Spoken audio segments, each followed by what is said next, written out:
प्रणाम करता हूँ। आयुष्मान, बैठिए। क्या नाम है आपका? सुखदेव।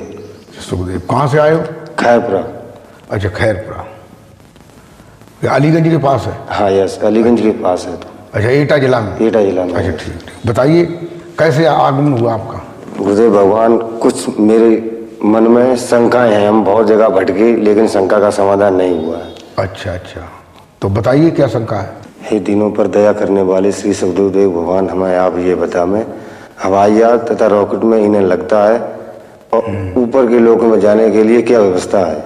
अच्छा, ठीक ठीक ठीक। इन्हीं आपका प्रश्न जो है ये है कि जैसे चंद्रमा पर, मंगल ग्रह पर, अन्य ग्रहों पर लोग जाते हैं रॉकेट से, तो उसमें वो आवाज़ भी करते हैं और ईंधन भी लगता है। और जो दिव्य लोक हैं, जैसे ब्रह्मा का लोक, विष्णु का लोक, शिवलोक और सतपुरुष का लोक, तो उनमें जो जाते हैं उनकी क्या व्यवस्था है? तो देखिए, वो दिव्य विमान होते हैं, उनमें न कोई ईंधन लगता है और न कोई आवाज़ होती है। वो तो सतलोक से आते हैं सदगुरु की कृपा से और उसमें बिठाल करके ले जाते हैं और दर्शन करा देते हैं। और बताइए, और क्या प्रश्न है? हे नारायण नंदन श्री सतगुरुदेव भगवान, आप हमें ये बताएं कि दूसरे देश या ग्रहों पर जाने पर बहुत समय लगता है, क्या इन्हीं लोगों में जाने में इतना ही समय लगता है? देखिए, दूसरे ग्रहों में ये स्थूल बात है, ब्रह्मांड की बात है, और मनुष्य का आवागमन जो है, जो यान होते हैं, यान के हिसाब से होता है। लेकिन जो दिव्य यान होते हैं, जो दिव्य विमान होते हैं, उनमें न टाइम लगता है, न कोई ईंधन लगता है, न कोई आवाज़ होती है। वो तो कहते हैं कि जौले कौंदा कौंदे भाई तौले हमसा लोके जाई, थोड़ी चंद्र टाइम में ही जो है उस लोक में पहुंच जाते हैं। और बताइए, और क्या प्रश्न है? हे रानीपत महवाल श्री सतगुरुदेव भगवान, हमें ये बताएं कि हमारे शरीर में 2 कान हैं, इनके अलावा कोई भी जे बाहर की आवाज़ सुनते हैं, बाहरी आवाज़ सुनते हैं, और अंदर की आवाज़ सुनने के लिए क्या मेरे शरीर में कोई और भी कान होता है? अच्छा, ठीक ठीक। हाँ, ये बता दीजिए, जैसे ये 2 कान हैं, इनसे हम बाहर की आवाज़ें सुनते हैं, तो अंदर भी कोई कान है जो अंदर की आवाज़ सुनने वाला है? देखो, वैसे तो जैसे आपने देखा होगा कि जैसे कोई बड़ी बड़ी संत महात्मा होते हैं, उनके नाम पर लिखते हैं श्री स्वामी अनंत विभूषित ब्रह्मनिष्ठ ब्रह्म श्रोत्री परिव्राजकाचार्य। तो ब्रह्म श्रोत्री का मतलब होता है कि जो ब्रह्म श्रोत्र माने होता है कान, यानी जो ब्रह्म श्रवण होता है। ये ब्रह्म श्रवण कहाँ होता है? ये भंवर गुफा के पास होता है, तो इसको तीसरा कान कहते हैं। वैसे तो अंदर की अनाद की और ये आवाज़ें जो है उस ब्रह्म श्रोत्र के द्वारा जो है श्रुत के द्वारा सुनते हैं। जो श्रुत होती है उसका काम और ब्रह्म श्रवण का काम, इनका मिलाकर के जो है सुनने का काम होता है, जो अंदर की आवाज़ सुनते हैं। हे हंसों में परमहंस स्वरूप वाले श्री सतगुरुदेव भगवान, आप हमें ये बताएं, संत और सदगुरुजन अपने नाम के पहले श्री श्री 108 या श्री श्री 1008 लिखते हैं, इनका क्या अभिप्राय है? अच्छा, ठीक ठीक। हाँ, देखिए, आपका जो प्रश्न है कि संत महात्मा लोग जो है अपने नाम के पहले 1 से 8 लिखते हैं, कोई 1008 लिखते हैं, उसका क्या मतलब? क्या मतलब है? देखिए, जो अक्षर है, जो अजपा है, जो पिंड में भी है, ब्रह्मांड में भी है, उसकी चाल जो है 1 मिनट में 75 बार होती है, और 1 घंटे में जो है 4500 बार होती है, और 24 घंटे में 1,08,000 बार होती है। तो 8 के बाद के जो 3 जीरो हैं उनको साइलेंट कर देते हैं, तो 160 रह जाता है। तो वो 1 से 8 लिखने के अधिकारी है, जो ब्रह्म श्रोत्री है, ब्रह्मनिष्ठ है, ब्रह्म ज्ञानी है, हंस का जिनको ज्ञान है, अक्षर अजपा का ज्ञान है, वो इसके अधिकारी है। और जो 1008 की बात है वो परमहंसों की बात है। जो परमहंस लोग हैं, जिनको सहज शब्द का ज्ञान है, नेक्षर का ज्ञान है, जिसे कहते हैं कि हृदय छोड़ बेहद गया हुआ निरंतर वास, और कमल जो फूला फूल बिन को परखे निज दास। जो सहज शब्द है, जो सतलोक तक जाता है, उसकी चाल जो है, उसका स्पंदन जो है 1 मिनट में 700 बार होता है, और 1 घंटे में उसका स्पंदन जो है 42,000 बार होता है, और 24 घंटे में 10,08,000 बार होता है। इसलिए 8 के बाद के जो 2 जीरो हैं उनको साइलेंट कर देते हैं तो 1008 रह जाता है। तो जो परम श्रेष्ठ परमहंस लोग होते हैं वे 1008 को लिख सकते हैं, ऐसा है, इसलिए ये लिखते हैं। लेकिन कोई कोई देखने में आते हैं कि कुछ नहीं जानते हैं, मंत्रों का जाप करते हैं, अपना स्नान करते फिरते हैं, वे 1008 लिखें। कोई कोई लोग 11008 लिख लेते। ठीक है, और बताइए और क्या प्रश्न है? हे सूर्य के भूषण श्री सदगुरुदेव भगवान, आप हमें ये बताएं कि संत वैष्णव संत जन चंदन का तिलक लगाते हैं और अपने शरीर पर कई जगह चिन्ह लगाते हैं, इनका क्या अभिप्राय है? अच्छा, इनका क्या अभिप्राय है चंदन का तिलक लगाते हैं? देखिए, ये जो चंदन के तिलक लगाते हैं, जैसे वैष्णव लोग जो है माथे पे 3 तिलक लगाते हैं, बीच में लाल रंग का, इधर उधर वाला सफेद, ऐसे त्रिशूल टाइप का त्रिधार वाला। तो ये इसलिए लगाते हैं कि यहाँ एड़ा, पिंगला और सुषुम्ना 3 नाड़ी हैं, इसलिए जो है 3 नाड़ियों में वो शब्द ब्रह्म जो है उसके द्वारा जो है हम उसका अनुभव करते हैं, इसलिए यहाँ माथे पे लगाते हैं। कंठ पे गुड़िया पहनते हैं, यहाँ पर जो है भगवान विष्णु का निवास है, क्योंकि वो वैष्णव है इसलिए यहाँ पर भी तिलक लगाते हैं। हृदय में अनाथ कमल है, यहाँ पर जो है भगवान शंकर पार्वती का निवास है, इसलिए यहाँ भी लगाते हैं। और उसके नीचे नाभि पे लगाते हैं, यहाँ पर भगवान विष्णु का निवास है। और इसके नीचे जो है लंगोटी धारण करते हैं, जो 2 मुकाम हैं, लिंग मूल और गुदा मूल, जहाँ मूलाधार और स्वादिष्टान, तो उसकी जगह पे जो है उनका लंगोटी चिन्ह है। तो ऐसे ये चिन्ह लगाते हैं। और देखा होगा एक इस बाजू पे, इस पक्खे पे भी लगाते हैं।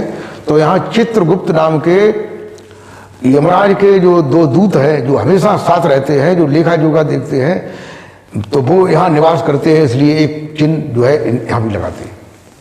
और बताइए और क्या प्रश्न है? हे जगत का कल्याण करने वाले श्री सदगुरुदेव भगवान, हमें ये बताएं, जब सारी दुनिया में एक ही सत्य है, फिर बहुत से धर्म पंथ बनते रहते हैं, इनका क्या अभिप्राय है? अच्छा, ठीक ठीक, नहीं, सत्य एक है। हाँ, क्योंकि जो सत्य है वो सर्वत्र है और सर्वज्ञ है। और ये सत्य जो है अनादि काल में, जब पृथ्वी नहीं थी, प्रलय काल था, तब भी था और आज भी है और आगे भी रहता है। फिर बहुत से धर्म और पंथ जो है इसलिए हो जाते हैं कि सत्य का ज्ञान जानने के बाद जो है साधक जो है सतलोक में पहुंच जाता है, मुक्त हो जाता है, मोक्ष को प्राप्त कर लेता है, काल के बंधनों से छूट जाता है। इसलिए काल जो है वो उस बंधनों से न छूटे, इसलिए असत्य का ज्ञान पंथों के द्वारा और धर्मों के द्वारा फैलाते रहते हैं और जीव को उसमें फांसे रहते हैं। हे जगत के परम हितैषी श्री सदगुरुदेव भगवान, ब्रह्मांड है और इनके ब्रह्मा विष्णु महेश अधिपति है कि और भी ब्रह्मांड है, इनमें ब्रह्मा विष्णु महेश इनके अधिपति हैं क्या?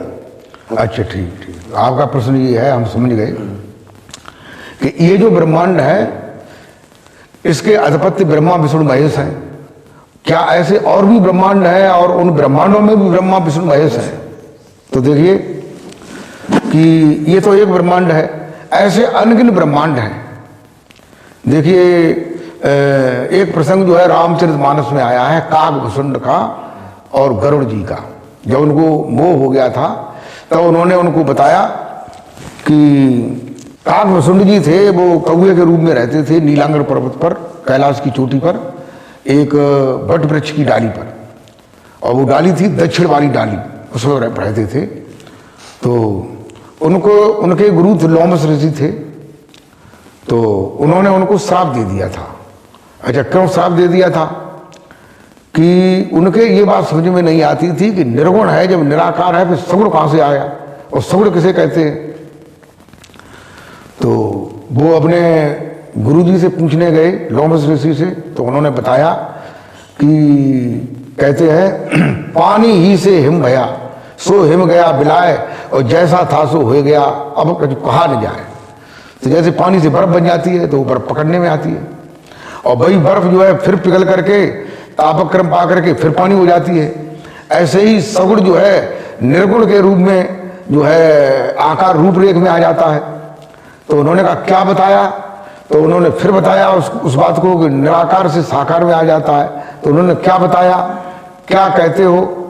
तो बार बार कहते कहते क्या बताया ऐसे शब्दों को सुन करके गुरुजी ने जो है अप्रसन्न होकर के, तुझे बार बार बता रहा हूं समझ में नहीं आता है, जा काय कर रहा है, तू कौआ हो जा। तो कौए के रूप में हो गई।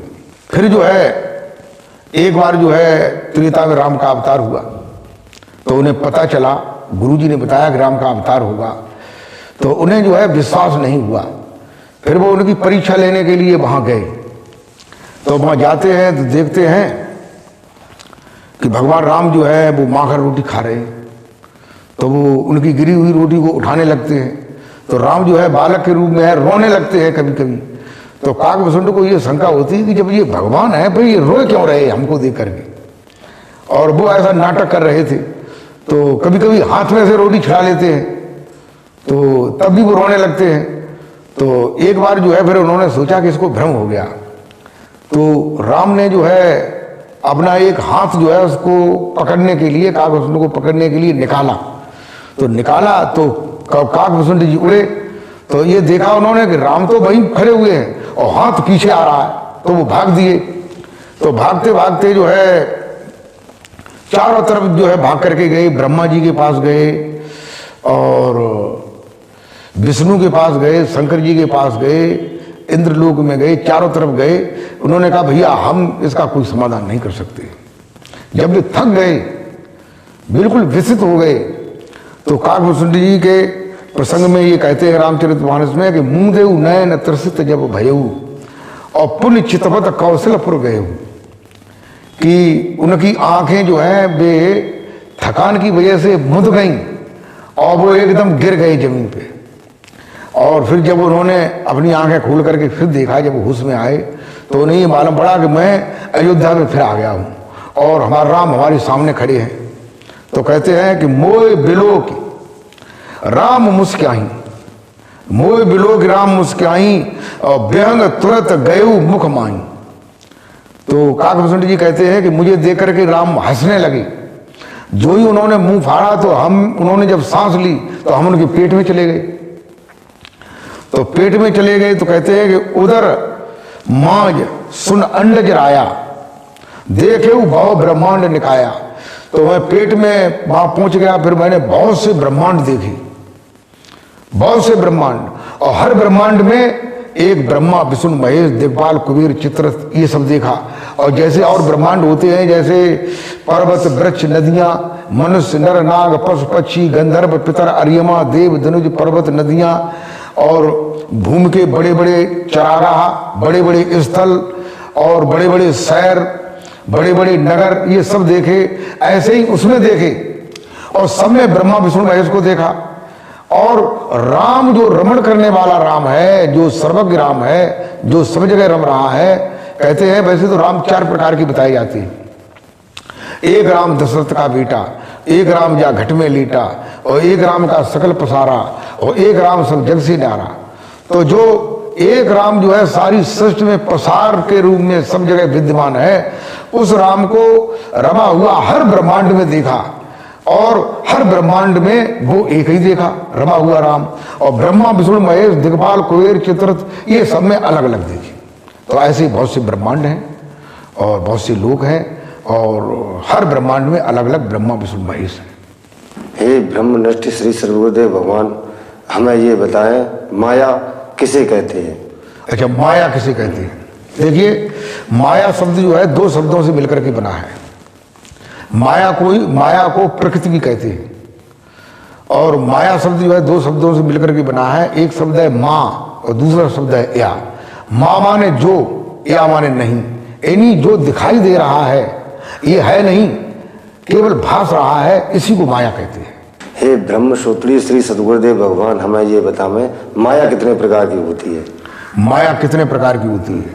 माया जो है वो 3 प्रकार की होती है। माया, महामाया और झीली माया। माया उसे कहते हैं, अभी मैंने पीछे बताया, कहते गो गोचर जहां लग मन जाई, तानो माया जानो भाई। जहां तक इंद्रियां, आंखें देखती हैं, कान सुनते हैं, और हम जो है अनुभव करते हैं, और मन जहां तक जाता है, जैसे हम कभी अमेरिका में गए, अमेरिका बहुत दूर है, और अगर किसी ने कहा तुम अमेरिका गए थे, तो हमने ये कहा कि हाँ अमेरिका गए थे। तो तुम्हारे मन की आंखों में अमेरिका का दृश्य आएगा कि हम वहाँ गए, हमने कनाडा में ये देखा, हमने यहाँ पर न्यूयॉर्क में ये देखा। तो ये चीज़ें आती हैं। कहते हैं जहाँ तक मन जाता वहाँ तक भी माया है। और दूसरे कहते हैं महामाया। महामाया कहते हैं औरत के लिए आदमी का रूप लावण्य स्वरूप और आदमी के लिए औरत का रूप लावण्य स्वरूप, ये उनके लिए माया है। इसी माया में सारी दुनिया के जीव विषय और वासना में फंसे हुए हैं। और तीसरी जो झीनी माया है, वो झीनी माया ये है कि जैसे कोई योग करता है या किसी इष्ट की सिद्धि करता है, उससे सिद्ध प्राप्त हो जाती है, तो सिद्ध से अहंकार पैदा होता है, अहंकार से अभिमान पैदा होता है, और सिद्ध के कारण जो है दुनिया के लोग उन्हें नतमस्तक होते हैं और उनका सम्मान करते हैं। तो उससे उन्हें जो है उनके अंदर जो है झीनी माया पैदा हो जाती है। ये उसे झीनी माया कहते हैं। हे गुरुदेव भगवान, हम बहुत जगह भटके, हमारी शंका का समाधान कहीं नहीं हुआ। आपकी जब शरण में आया तो मेरी ये शंका समाधान हुई। गुरुदेव भगवान, आपका चैनल दयाल मत जो चल रहा है उस पे हमें आपका वाणी सुनी सत्संग द्वारा, उससे हम प्रभावित हुए, इसलिए आपके दरबार में आया हूँ। मेरी शंका का समाधान हो गया है। गुरुदेव भगवान आपको प्रणाम करता हूँ। ठीक ठीक, आयुष्मान।